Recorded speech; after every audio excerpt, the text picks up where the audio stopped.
Hi, I'm Chuck Dorsett for Weaver Leather Supply, and this is the Leather Element. If you've got a good question for us or a good idea for a leather element, drop it in the comment box below.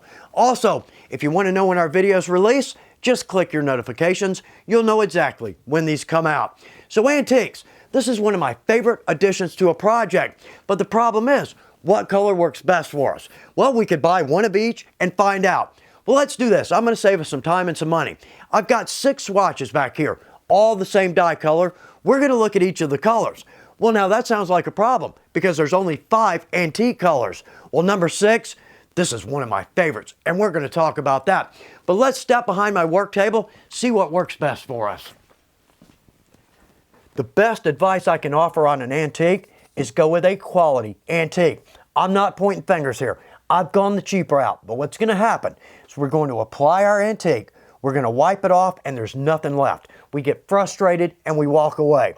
That's the worst possible outcome because this is a beautiful touch. So on our swatches, we're going to go with the Pro Dye Light Brown. That's going to give us our best comparison for color. Well, speaking of color, obviously, the darker we go with our dye color, the less our antique's going to work.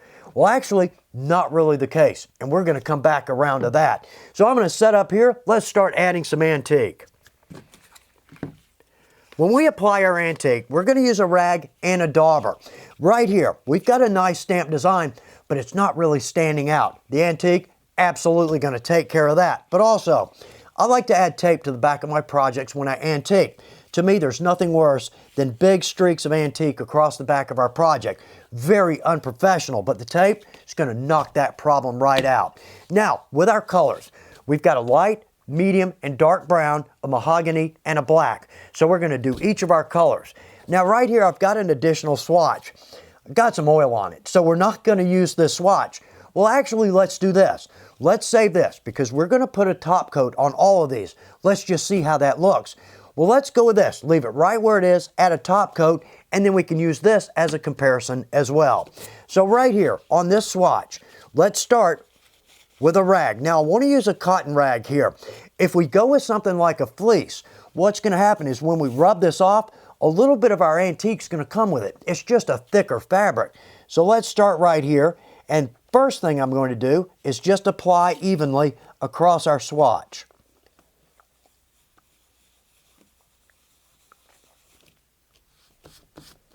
So we've got some antique on our project. Now the reason we're going this route is because now I can add more antique to set off my stamped area, and the outside area, the bigger part of the project, is not going to get any darker. So let's go with an antique, try to get some antique down in this design.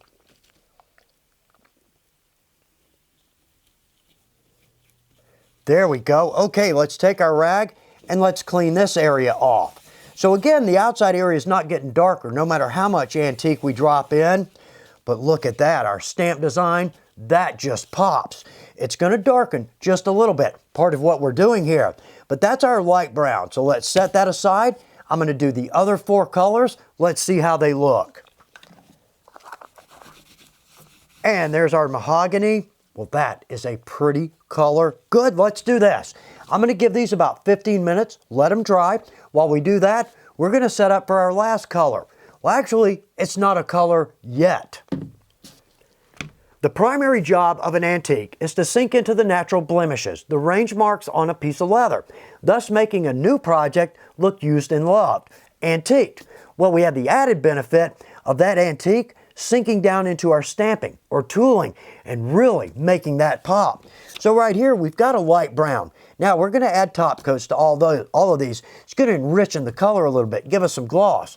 But right there, we've got a pretty noticeable change in color.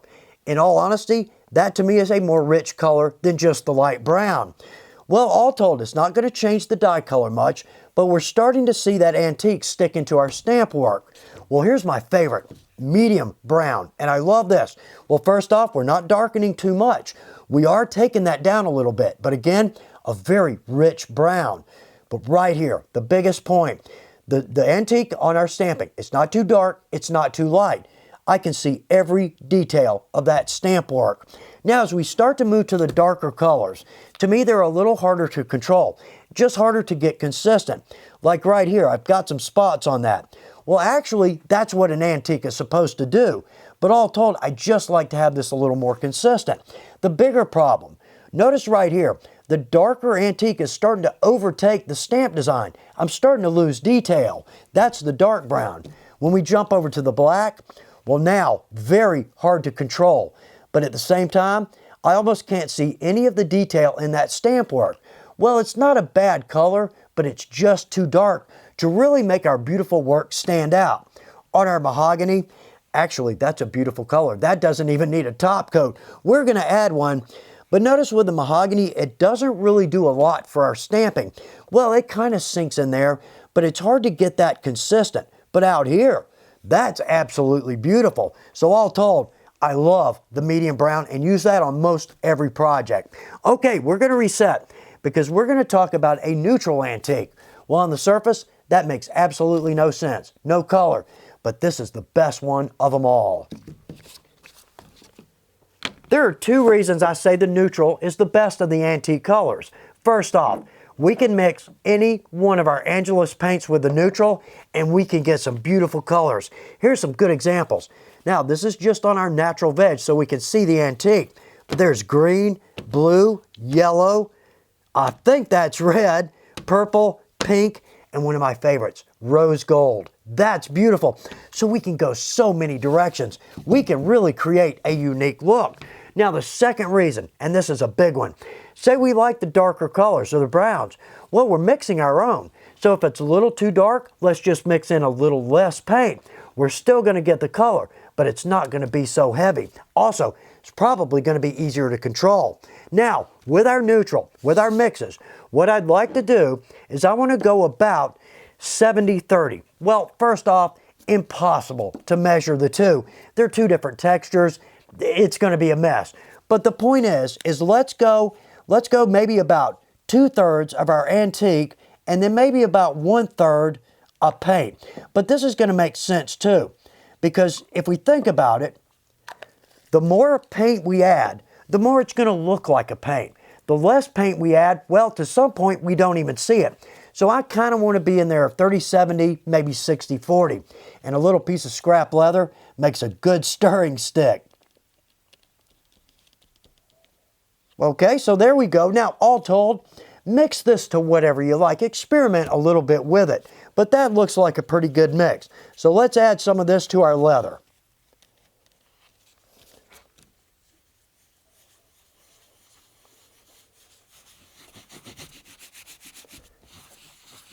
Very cool. That is a unique look. Let's give this time to dry. Now, one point I did notice, and I typically will cover my edges with my antique. Maybe not so much in this color, but the point is, I'd much rather have that edge than that edge. So it's always nice to add the tape, but also to hit our edges with our antique. So let's give this a little time to dry. Then we're going to hit everything with a top coat, see how it looks. We're going to use the leather balm. This is going to darken just a little bit, but it's really going to enrich in the dye colors. That's going to be beautiful. Right there, I love that color almost right where it is. Now, a good point. Notice we used up just about everything on our swatch for that one small piece. So I would, if we've got a larger project, in fact, there's a good example, I like to go ahead and mix everything I'm going to need for that project. But right here, the turquoise, that's just one of my favorites, so I keep that in my shop. So with our leather balm, let's start right here with our light brown. Going to use 2 rags, one to apply, one to buff. Let's go sparingly. Good, we've got a nice application. Let's give that just about 6, maybe 8 seconds to let that dry, let that wax wick in. And now let's take a dry cloth and let's buff this. Well, that is beautiful. There we go. Love the look of that. Again, it's not my absolute favorite, but that's a beautiful color. So I'm going to add antique to the balance of our swatches. Let's see where we are. We've got top coat on all of our swatches. So right here, our light brown, and that's our dye, no antique. Definite difference. Well, to me, still a little light, but that's a beautiful color. When we jump over to our medium and our dark brown, well, there's not really much of a color overall, but definitely darker. Now, I am losing some of the detail there, but all told, both of those, to me, very traditional leather colors. When we jump down to our black, I had some trouble with that one. That one was tough, but again, I'm losing most of my detail in my stamps. The mahogany, still a beautiful color. I fell in love with this one as soon as I saw it. Right here, all told, I think I've got just a little too much paint in the mix. I just eyeballed it. So let's back off on that paint. That's going to be a unique look. So all told, love the antiques, love the color and the look it gives our leather. Antiques can be an absolute mess to apply, but they are so worth it. And I hope this helps you pick just the right color of antique for your projects. Thanks for taking time to watch The Leather Element. Good luck with your projects.